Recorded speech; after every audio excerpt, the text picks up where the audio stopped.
ফিরলাম বিরতির পর। হাসপাতালে আগুন, আতঙ্ক। আরো একবার জানাবো, হাসপাতালে আগুন, আতঙ্ক। ধোঁয়ায় ঢেকে গেল ওয়ার্ড।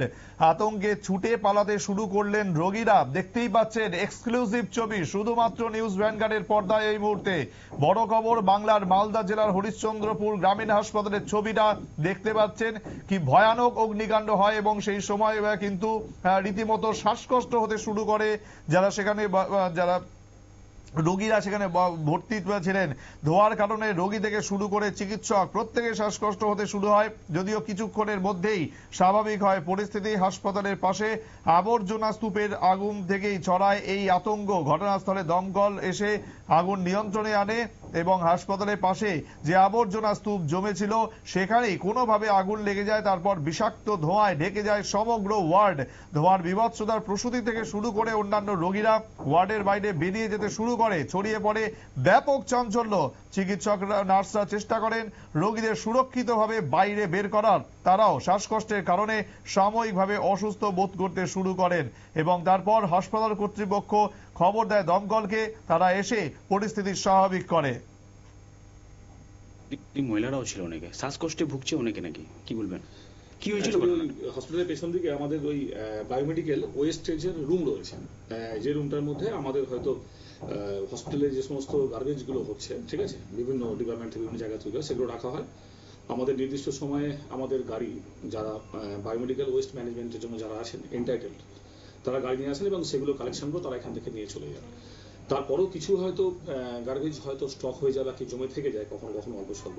তো ওই পেছন দিকে হয়তো একটা বিশেষ এরিয়াতে হয়তো কিছু জিনিসপত্র জমেছিল। কেউ বা কারা হয়তো কেউ হয়তো স্মোক করেছিলেন, করেছে বিড়ির টুকরোই হোক বা সিগারেটের টুকরোই হোক, হয়তো কোনোভাবে সেখানে পড়ে গিয়ে একটা কন্টামিনেশন হয়েছিল, গিয়ে হয়তো একটা ধোঁয়া সৃষ্টি হয়েছিল।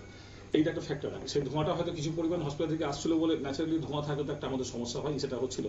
যখনই আমরা জানতে পারি আমরা একদম প্রম্পট অ্যাকশন নিয়ে, মানে তাড়াতাড়ি করে আমার সমস্ত অ্যাকশন নিয়ে আমাদের সমস্ত স্টাফ সেই ধোঁয়াটাকে নিভিয়ে আমরা উইদিন 5 থেকে 10 মিনিটের মধ্যে সেই ধোঁয়াটাকে আমরা কন্ট্রোল করি।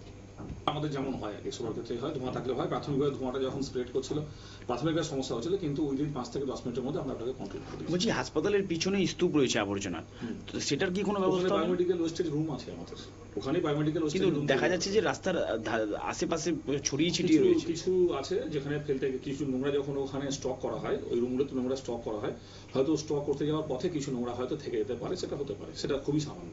ম্যাক্সিমাম নোংরাটাই হয়তো ওই আপনার বায়োমেডিক্যাল ওয়েস্ট রুমে রাখা হয় এবং সেখান থেকে যে কোম্পানি আমাদের সঙ্গে এন্টাইটেলড আছে সেই নোংরাগুলো কালেকশন করার জন্য তারা নির্দিষ্ট টাইমে এসে সেই নোংরাগুলো কালেকশন করে নিয়ে চলে যায়। কিন্তু সেখানে দেখা যাচ্ছে যে পাশে একটা রাস্তা রয়েছে, সেই রাস্তার ধারেও কিন্তু সিরিঞ্জ পড়ে থাকতে দেখা যাচ্ছে, আরো বিভিন্ন মানে সেটা হওয়ার কথা না, সেটা আমরা দেখে নিচ্ছি ওরা কি ব্যাপার আছে। আর এটাও ঠিক যে ওই আপনার ওই বায়োমেডিক্যাল ওয়েস্ট রুম আমাদের লক রয়েছে, যদি আমরা লক করে রাখি ওটা, তারপরেও যদি কোনো জায়গায় কোনো ক্ষেত্রে এদিক ওদিক হয় তাহলে সেক্ষেত্রে অনেক সময় কুকুর বা বিড়াল কখনো কখনো কিছু কিছু নোংরা মুখে করে এদিক ওদিক ছড়িয়ে দেয়, সেটাও একটা কারণ বটে।